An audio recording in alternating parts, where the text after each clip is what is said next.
maganda na final to sa Supreme Court kasi dapat wag nating kalimutan na itong Supreme Court justices, impeachable officers din ito. So, Yes, tama. pwedeng gawin din ito sa kanila. So, Correct. tinatanong ako kahapon, parang the implication of the question was, hindi nag-issue ng TRO. So, ibig sabihin ba na pinapanigan ng Supreme Court yung House Justice Committee? Hindi. Kasi Mhm. pwede naman silang mag-issue ng TRO later on.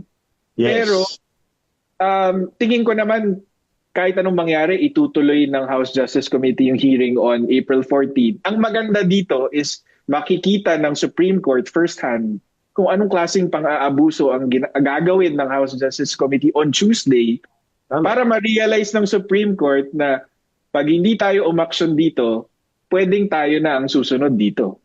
Ganyan ang gagawin sa atin. Pag napolitika tayo, papasampi na kung ano-anong mga irrelevant documents, gagawan tayo ng kwento na hindi naman kasama sa impeachment complaint. So, there's a benefit na matuloy yung hearing on April 14, in my opinion.